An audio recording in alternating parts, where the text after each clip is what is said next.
మీరు తాగే నీళ్లలో, తినే తిండిలో, పీల్చే గాలిలో ప్లాస్టిక్, అదే మైక్రో ప్లాస్టిక్ మనిషే సృష్టించుకున్న ముప్పు ఇది. ఈ స్టోరీ మిమ్మల్ని షాక్ కి గురి చేయవచ్చు, కానీ ఇది నిజం. 1960లలో మన దేశంలోకి అడుగుపెట్టిన ప్లాస్టిక్ శుద్ధంగా కనిపించినప్పటికీ శాపంగా మారింది.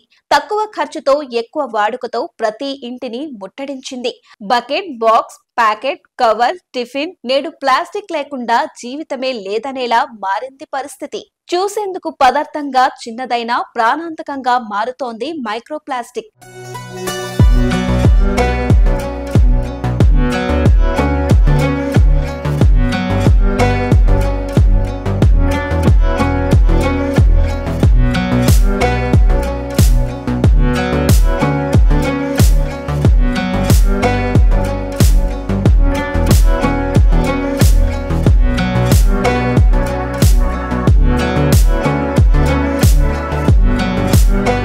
పది మిల్లీమీటర్ల లోపు ఉన్న ఈ ముక్కలు మనకి తెలియకుండానే శరీరంలోకి చొరబడుతున్నాయి. మైక్రో ప్లాస్టిక్ లోని బిస్ఫినాల్ ఏ, థాలేట్స్ వంటి రసాయనాలు రోగ నిరోధక శక్తిని దెబ్బతీస్తున్నాయి. వంటింట్లో ప్లాస్టిక్ పాత్రలు, మైక్రోవేవ్ల వాడకం, కటింగ్ బోర్డ్ ఇవన్నీ చిన్న చిన్న ముక్కలుగా విడిపోతూ అన్నంలో కలుస్తున్నాయి. చిన్నారులకు బాటిళ్లలో పాలిచ్చే తల్లులు తెలియకుండానే ప్లాస్టిక్ ను చిన్నారులకు పడుతున్నారు. ఊపిరితిత్తుల్లో చేరి శ్వాసకోశ సమస్యలు, రక్తంలోకి వెళ్లి ఆక్సిజన్ సరఫరాలో ఆటంకం, మూత్రనాళాల్లో చిక్కులు ఇవి కేవలం ఆరంభమే. వారంలో 5 గ్రాముల ప్లాస్టిక్ మనం తింటున్నాం అంటున్నారు శాస్త్రవేత్తలు.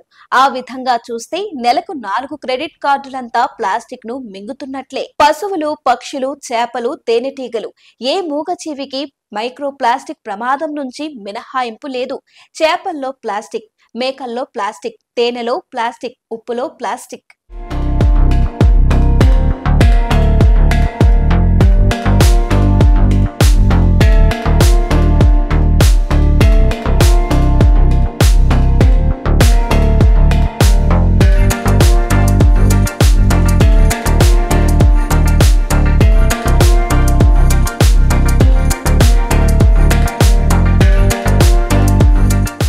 ఇండియా ప్లాస్టిక్ కాలుష్యంలో 5వ స్థానంలో ఉంది. ప్రపంచ వ్యాప్తంగా వస్తున్న వ్యర్థాలలో మన వాటా 20% వరకు ఉంది. ఇది చిన్న విషయం కాదు, ఇది మానవ సంక్షోభం.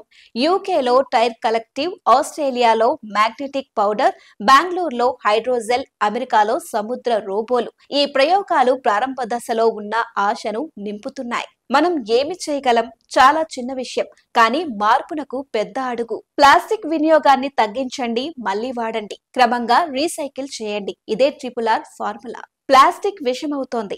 మైక్రో ప్లాస్టిక్ మానవ జీవితాల్ని మింగేస్తోంది. మన శరీరాన్ని, మన భూమిని కాపాడుకోవాలంటే ఇవాళే మార్పు మొదలు పెట్టాలి.